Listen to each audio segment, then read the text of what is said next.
नमस्कार दोस्तों, मैं बसंत नामदेव तहलका न्यूज से। हम पहुंच चुके हैं छत्तीसगढ़ के जगदलपुर के नेशनल हाईवे में खड़े हुए हैं। यहां से दंतेवाड़ा 65 किलोमीटर है, पटना में 317 किलोमीटर।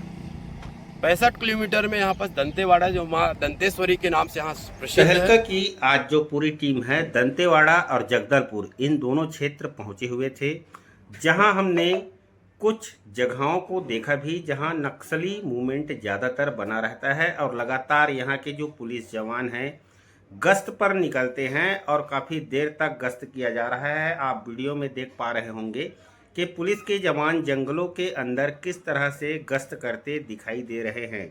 इसके साथ ही हम आपको बताना चाहेंगे कि इन दिनों लगातार नक्सलियों के द्वारा जहां आत्मसमर्पण किया जा रहा है, वहीं नक्सलियों को ढेर किए जाने की भी खबर लगातार निकलकर सामने आ रही है। तो इसके साथ ही डिप्टी सीएम विजय शर्मा ने नक्सलियों को मुख्यधार से जोड़ने के लिए कई बार टेलीविज़न सहित अन्य माध्यम से अपनी बात को भी रखा है। आप देख रहे होंगे कि ये पुलिस के जवान जंगलों के अंदर किस तरह से गश्त कर रहे हैं। इसके साथ ही अब हम आपको एक चीज़ और बताने जा रहे हैं कि दरअसल लगातार जो नक्सली घटना घटित हो रही थी, इन घटनाओं पर रोक लगाने के लिए बड़ी कार्रवाई की गई है। बस्तर क्योंकि पहले से नक्सल प्रभावित ज़िला रहा है, यहाँ पे कई सारे गांव पूर्व में रहे हैं जहाँ पे नक्सलियों का काफ़ी प्रभाव रहा है। अब हम लोग उन इलाकों तक पहुँच करके अपने कैंप्स के माध्यम से हम लोगों ने लोगों के बीच एक सुरक्षा की भावना जागृत की है। और साथ साथ जो हमारा आमचो बस्तर अभियान है, जो हमारा जन जागरण अभियान है यहाँ पर सामुदायिक पुलिसिंग का, उसके तहत हम लोग विभिन्न गाँव में जाते हैं। गाँव में जो भी सुविधाओं की कमी रहती है उसके संबंध में प्रशासन को अवगत कराते हैं। अभी हाल ही में छत्तीसगढ़ सरकार ने भी एक नई योजना का शुभारंभ किया है जिसका नाम नियत नीला नार है। इसके तहत जो भी हमारे सुरक्षा कैंप और उसके आसपास के गांव हैं, वहाँ पे मूलभूत सुविधाएं साथ ही साथ शासकीय योजनाओं के क्रियान्वयन पे विशेष ध्यान दिया जा रहा है। तो जितने भी कैंप्स हमारे लगे हैं उनके आसपास में सबसे पहले सड़क, बिजली, मोबाइल टावर्स की हम लोग व्यवस्था कराते हैं। इससे लोगों के मन में एक सुरक्षा बल और प्रशासन के प्रति विश्वास बढ़ता है और वो लोग फिर हमारे साथ खुल करके इन्वॉल्व होते हैं। और सामुदायिक पुलिसिंग के तहत हम लोग विभिन्न आयोजन जैसे खेल कूद हो गए, लोगों के बीच जा करके उनके साथ में उनको नक्सल विरोधी अभियान के बारे में बताना, नक्सलियों के दुष्प्रभाव के बारे में बताना, ये सारे जन जागरण की योजनाएं हमारी चलती रहती हैं और इसका काफ़ी सकारात्मक रिजल्ट भी हमको देखने को। यातायात सुरक्षा के लिए क्या क्या यातायात को लेकर के शहर में काफ़ी सारे अभियान चलाए जा रहे हैं। अभी हाल ही में हम लोगों ने हेलमेट जागरूकता अभियान चालू किया है, जिसमें सबसे पहले हम लोग अपने जो पुलिसकर्मी हैं उनको हेलमेट लगाने की हिदायत दे रहे हैं और इंश्योर कर रहे हैं कि सबसे पहले पुलिस एक उदाहरण सेट करे।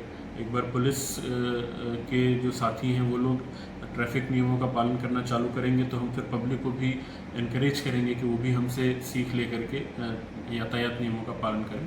साथ ही साथ जो हमारे ब्लैक स्पॉट्स हैं और जो भी अन्य एक्सीडेंट प्रोन जगह हैं, वहाँ पर कुछ जो भी आवश्यकताएं हैं, जो भी सुधार की आवश्यकता है, वो करके हम लोग प्रयास करें कि एक्सीडेंट्स की संख्या जो है कम हो।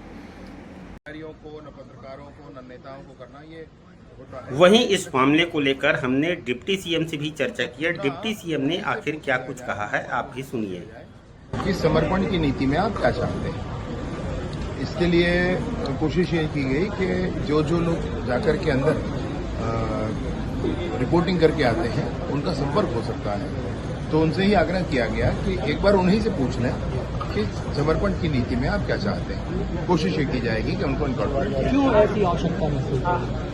समर्पण होना चाहिए ना। मैंने बंदूक रख के जंगल में घूमने का क्या मतलब है? नक्सलियों के लिए ही नहीं भाई, मैं सबके लिए कह रहा हूँ, मैं सुरक्षा बलों के लिए भी कह रहा हूँ। उनको भी क्यों जरूरत पड़ती, नक्सलियों को क्यों जरूरत पड़ती? मुख्य धारा में चलें, लोकतंत्र को अपनाएं और देश और समाज की उन्नति करें। वार्ता के लिए आपने बहुत सहज और सुगम ऑप्शंस दिए थे, कुछ नतीजा नहीं आया। आपको लगता है कोई दूसरा कदम, दूसरा उपाय कुछ हो सकता है? नहीं, मैं नाउम्मीद नहीं हुआ।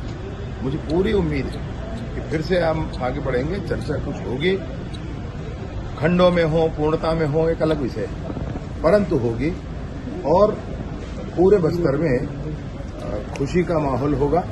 पूरा बस्तर उन्नति के मार्ग पर प्रशस्त होगा, ये पूरा विश्वास है, पूरा विश्वास है और शीघ्र ही होगा।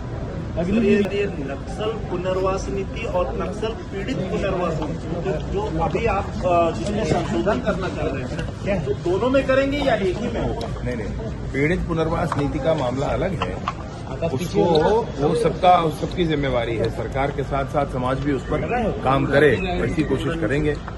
मैंने फंड रेज हो, समाज का हो, उनसे मुलाकात करके उनकी सहायता करने वाले समाज वाले हो, सारे समाज के ऊपर भी एक विषय ये हो। और नक्सलियों के पुनर्वास की चिंता निसंदेह सरकार को ही करनी होगी, और उसके लिए तो हम लोगों ने अभी जाकर के आप सभी लोगों से चर्चा करके जो अंदर जाते हैं रिपोर्टिंग करने के लिए, उनके हाथ में भी वो विषय दे करके, जिसमें ईमेल आईडी है, जिसमें आपका गूगल फॉर्म है और रिटर्न फॉर्म भी है। नक्सली जो चाहते हैं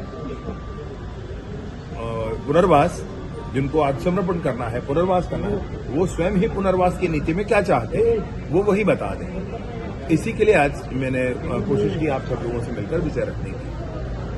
थैंक यू भैया, थैंक यू।